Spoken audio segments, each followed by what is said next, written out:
కన్న తల్లి కోరిక తీర్చడానికి ప్రాణాలకు తెగించి అడవికి వెళ్ళిన ఆ వీరుడు పులివాహనంపై తిరిగి వచ్చి లోకాన్ని ఎలా ఆశ్చర్యపరిచాడు? కఠినమైన 41 రోజుల మండల దీక్ష వెనుక ఉన్న అంతరార్థం ఏమిటి? ఆ 18 పవిత్ర మెట్లు మనకు నేర్పే జీవన పాఠాలేమిటి? అసలు తత్వమసి అంటే అర్థం ఏమిటి? భక్తి శక్తి ముక్తుల సంగమమే శ్రీ హరిహరపుత్ర అయ్యప్ప స్వామి చరిత్ర. మొట్టమొదటిసారిగా అత్యంత వివరంగా కళ్ళకు కట్టినట్లుగా. నేను మీ Satyababu. Welcome to Satyababu stories. చాలా కాలం క్రితం దత్తాత్రేయ స్వామి వద్ద లీలావతి అనే శిష్యురాలు ఉండేది. ఆమె ఎంతో జ్ఞానవంతురాలు. కానీ కాలక్రమేణా ఆమెలో అహంకారం పెరిగింది. ఒకానొక సందర్భంలో శాపవశాత్తు ఆమె ఒక రాక్షసిగా జన్మించాల్సి వచ్చింది. ఆ రాక్షసి పేరే మహిషి. ఆమెకు మహిషాసురుడు అనే సోదరుడు ఉండేవాడు. దుర్గాదేవి చేతిలో మహిషాసురుడు హతమయ్యాడని తెలుసుకున్న మహిషి దేవతలపై పగ పెంచుకుంది. తన సోదరుని మరణానికి ప్రతీకారం తీర్చుకోవాలని, ముల్లోకాలను తన గుప్పిట్లో తెచ్చుకోవాలని ఆమె నిశ్చయించుకుంది. మనిషి బ్రహ్మదేవుని మెప్పించడానికి వేల సంవత్సరాల పాటు కఠినమైన తపస్సు చేసింది. ఆమె తపస్సుకు మెచ్చిన బ్రహ్మదేవుడు ప్రత్యక్షమై వరం కోరమన్నాడు. మహిషి చాలా తెలివిగా, స్వామి, నాకు మరణం అంటూ సంభవిస్తే అది శివుడికి విష్ణువుకు పుట్టిన సంతానం వల్ల మాత్రమే జరగాలి అని కోరుకుంది. లోకం నియమం ప్రకారం ఇద్దరు పురుషుల కలయిక వల్ల సంతానం కలగడం అసాధ్యం అని ఆమె నమ్మకం.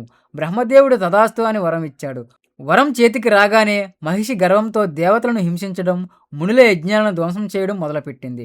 మహిషి ఆగడాలు మితిమీరిపోవడంతో దేవతలంతా వెళ్ళి విష్ణుమూర్తిని, పరమశివుడిని వేడుకున్నారు. అప్పుడు విష్ణుమూర్తి ఒక ఉపాయం ఆలోచించారు. గతంలో అమృతం పంచడానికి తాను ధరించిన మోహిని అవతారాన్ని మళ్ళీ ధరించారు. పరమశివుడు మరియు మోహిని రూపంలో ఉన్న విష్ణువుల దివ్య తేజస్సుల కలయిక వల్ల ఒక అద్భుతమైన బాలుడు జన్మించాడు. ఆ బాలుడే ధర్మశాస్త్ర. ఈ బాలుడు అటు శివుని శక్తిని, ఇటు విష్ణువు జ్ఞానాన్ని పుణికిపుచ్చుకున్నాడు.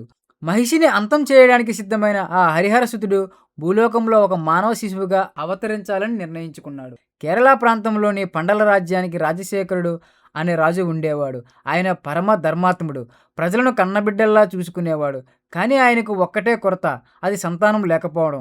ఎన్నో పూజలు నోములు నోచినా ఫలితం లేకపోయింది. రాజు రాణి నిరంతరం భగవంతుని ప్రార్థిస్తూ ఉండేవారు. ఒకరోజు రాజు వేట కోసం పంపానది తీరంలోని అడవికి వెళ్ళాడు. ఆ అడవిలో వేట ముగించుకొని విశ్రాంతి తీసుకుంటుండగా ఎక్కడో ఒక చిన్న పిల్లాడి ఏడుపు వినిపించింది. ఏడుపు వినిపించిన దిశగా వెళ్ళిన రాజుకు పంపా నది ఒడ్డిన ఒక అద్భుతమైన శిశువు కనిపించాడు. ఆ బాలుని ముఖం కోటి సూర్యుల కాంతితో మెరిసిపోతోంది. అందరినీ ఆశ్చర్యపరిచే విషయం ఏమిటంటే ఆ బాలుని మెడలో ఒక బంగారు మణి హారం ఉంది. ఆ బిడ్డను చూసిన రాజుకు మనసులో ఏదో తెలియని మమకారం కలిగింది. ఆ సమయంలోనే ఒక వృద్ధ బ్రాహ్మణుడి రూపంలో ఉన్న పరమశివుడు అక్కడ ప్రత్యక్షమై, రాజా, ఈ బిడ్డను నీ కుమారుడిగా స్వీకరించు. నీకు సంతానం లేని లోటు తీరుతుంది. ఈయనకు 12 ఏళ్ళు నిండిన తర్వాత ఈయన గొప్పతనం ఏమిటో నీకే అర్థమవుతుంది అని చెప్పి మాయమయ్యాడు. మెడలో మణి ఉండటం వల్ల రాజు ఆ బాలుడికి మణికంఠుడు అని పేరు పెట్టాడు. మణికంఠుడు పండల రాజభవనంలో అడుగుపెట్టిన నాటి నుండి రాజ్యంలో శుభాలు జరగడం మొదలయ్యాయి. కొద్ది కాలానికే రాణి కూడా గర్భవతి అయి ఒక కుమారుడికి జన్మనిచ్చింది. మణికంఠుడు సకల విద్యలను అతి తక్కువ కాలంలోనే నేర్చుకున్నాడు. ఆయన మేధస్సు, శౌర్యం చూసి రాజ్యంలోని వారందరూ మురిసిపోయేవారు. మణికంఠుడు తన తమ్ముడిని ఎంతో ప్రేమగా చూసుకునేవాడు. మణికంఠుడు పెరుగుతున్న కొద్దీ ఆయనపై ప్రజల్లో ఆదరణ పెరిగింది. ఇది చూసి రాజుగారి వద్ద ఉన్న మంత్రి అసూయపడ్డాడు. మణికంఠుడు రాజు అయితే తన పప్పులు ఉడకవని భావించాడు. రాణి దగ్గరికి వెళ్ళి, నీకు పుట్టిన కొడుకు ఉండగా ఎవరో అడవిలో దొరికిన వాడికి పట్టాభిషేకం చేయడం ధర్మమా అని ఆమె మనసులో విషం నింపాడు. మొదట వినకపోయిన మంత్రి మాటల ప్రభావంతో రాణి కూడా మణికంఠుడిని వదిలించుకోవాలని నిర్ణయించుకుంది. మంత్రి మరియు రాణి కలిసి ఒక నాటకం ఆడారు. రాణి తనకు తీవ్రమైన కడుపు నొప్పి అని, ప్రాణం పోయేలా ఉందని నటించింది. రాజవైద్యుడు వచ్చి పరీక్షించినట్లు నటించి, మహారాజా, రాణిగారి ప్రాణాలు దక్కాలంటే ఒకే ఒక మార్గం ఉంది. అది పులిపాలు తీసుకురావడం. అడవికి వెళ్ళి పులిపాలు తెచ్చి ఇస్తేనే రాణిగారు కోలుకుంటారు అని చెప్పాడు. పులిపాలు తేవడం అంటే ప్రాణాలతో తిరిగి రావడం అసాధ్యమని వారికి తెలుసు. తల్లి బాధను చూడలేక మణికంఠుడు ముందుకు వచ్చాడు. నాన్నగారు, నేను వెళ్ళి పులిపాలు తీసుకువస్తాను అని చెప్పాడు. రాజశేఖరుడు ఎంతో ఆందోళన చెందాడు. ఒక 12 ఏళ్ల బాలుడు క్రూరమృగాలున్న అడవికి వెళ్ళి పులిపాలు తేవడమేమిటని తల్లడిల్లిపోయాడు. కానీ మణికంఠుడు నవ్వుతూ రాజును ఒప్పించి తలపై ఒక చిన్న మూట పెట్టుకొని అడవికి బయలుదేరాడు. ఆ అడవి ప్రయాణమే అయ్యప్ప స్వామి అవతార లక్ష్యానికి దారితీసింది. అడవిలోకి వెళ్ళిన మణికంఠుడు మహిషిని ఎదుర్కొన్నాడు. మహిషి తన రాక్షస శక్తులతో మణికంఠుడిని ఎదిరించింది. కానీ సాక్షాత్తు హరిహరసుతుడైన మణికంఠుడి ముందు ఆమె శక్తులు పనిచేయలేదు. వారిద్దరి మధ్య భీకరమైన యుద్ధం జరిగింది. చివరకు మణికంఠుడు మహిషిని కిందకు నెట్టి ఆమె ఛాతీపై నిలబడి, దివ్యమైన నృత్యం చేశాడు.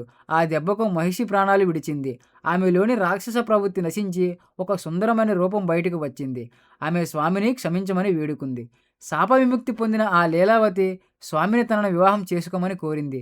దానికి మణికంఠుడు, నేను ఈ అవతారంలో నిత్య బ్రహ్మచారిగా ఉంటాను.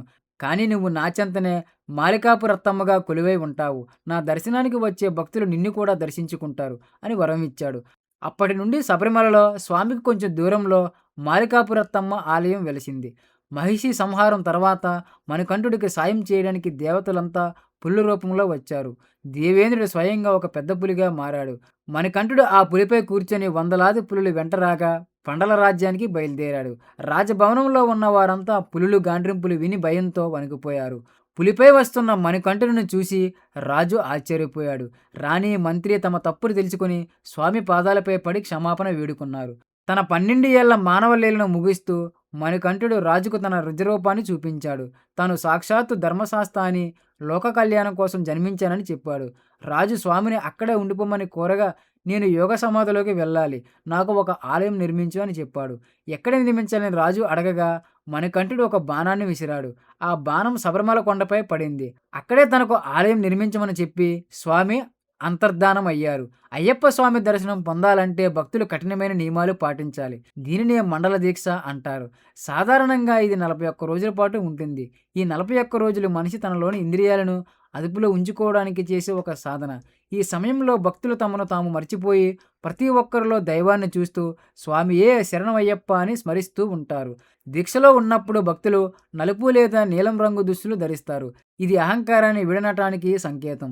చన్నీటి స్నానం చేయడం, నేలపై పడుకోవడం, చెప్పులు లేకుండా నడవడం, బ్రహ్మచర్యం పాటించడం వంటివి చేస్తారు. మద్యం, మాంసం వంటి వాటికి దూరంగా ఉండి సాత్వికాహారం మాత్రమే తీసుకుంటారు. ఈ కఠిన నియమాల వల్ల మనిషిలో భక్తితో పాటు మానసిక స్థిరత్వం, శారీరక ఆరోగ్యం కూడా పెరుగుతాయి. శబరిమల యాత్రలో అత్యంత ముఖ్యమైనది ఇరుముడి. ఇది 2 ముడులు ఉన్న ఒక సంచి. ముందు భాగంలో భగవంతుడి కోసం నెయ్యితో నింపిన కొబ్బరికాయ ఉంటుంది. కొబ్బరికాయ మన శరీరానికి సంకేతం అయితే, నెయ్యి మన ఆత్మకు సంకేతం. వెనుక భాగంలో భక్తుని ప్రయాణానికి కావలసిన ఆహార పదార్థాలు ఉంటాయి. ఇరుముడిని తల మీద మోయడం అంటే మన పాపపుణ్యాల భారమంతా స్వామికి అప్పగించి ఆయన వైపు అడుగులు వేయడం అని అర్థం. శబరిమల ఆలయంలో ఉన్న 18 మెట్లు అత్యంత పవిత్రమైనవి. ఇవి కేవలం రాళ్ళు కావు, మనిషి మోక్షం పొందడానికి దాటాల్సిన 18 అడ్డంకులు. మొదటి 5 మెట్లు మన పంచేంద్రియాలు, కళ్ళు, చెవులు, ముక్కు, నాలుక, చర్మం. తదుపరి 5 మెట్లు మనలోని అష్టరాగాలు, కామం, క్రోధం, లోభం, మోహం, మదం, మాత్సర్యం, అహంకారం, అసూయ. తదుపరి 3 మెట్లు త్రిగుణాలు, సత్వ, రజో, తమో గుణాలు. చివరి 2 మెట్లు విద్య మరియు అవిద్య. వీటన్నిటిని అదుపులో ఉంచుకున్నవాడే 18 మెట్లు ఎక్కి స్వామిని దర్శించుకోగలడు. అయ్యప్ప చరిత్రలో వావరు అనే ముస్లిం వీరుని ప్రస్తావన ఉంటుంది. మొదట మణికంఠుడితో యుద్ధం చేసిన వావరు ఆయన శక్తిని చూసి శిష్యుడిగా మారిపోయాడు. శబరిమలలో అయ్యప్ప ఆలయానికి సమీపంలో వావరు మసీదు ఉంటుంది. భక్తులు ముందుగా వావరును దర్శించుకొని ఆ తర్వాత అయ్యప్పను దర్శించుకుంటారు. ఇది కుల మతాలకు అతీతమైన మత సామరస్యానికి ఒక గొప్ప నిదర్శనం. ప్రతి ఏటా మకర సంక్రాంతి రోజున పొన్నంబలమేడు కొండపై ఒక దివ్యమైన జ్యోతి కనిపిస్తుంది. దీనినే మకర జ్యోతి అంటారు. ఆ సమయంలో స్వామికి పండరరాజ్యం నుండి తెచ్చిన తిరువాభరణాలను అలంకరిస్తారు. ఆ జ్యోతిని దర్శించుకుంటే జన్మ ధన్యమవుతుందని భక్తుల నమ్మకం. లక్షలాది మంది భక్తులు ఆ జ్యోతి దర్శనం కోసం అడవుల్లో సైతం వేచి ఉంటారు. శబరిమల ఆలయం గోపురం పైన తత్వమసి అని రాసి ఉంటుంది. అంటే అది నీవే అని అర్థం. అంటే నువ్వు ఎక్కడో వెతుకుతున్న ఆ దైవం నీలోనే ఉన్నాడు అని దీని పరమార్థం. మండల దీక్ష ద్వారా, కఠిన నియమాల ద్వారా భక్తులు తనలోని మలినాలను వదిలించుకొని తనే దైవం అని తెలుసుకోవడమే అయ్యప్ప స్వామి చరిత్ర సారం. అందుకే భక్తులు ఒకరికొకరు స్వామి అని పిలుచుకుంటారు.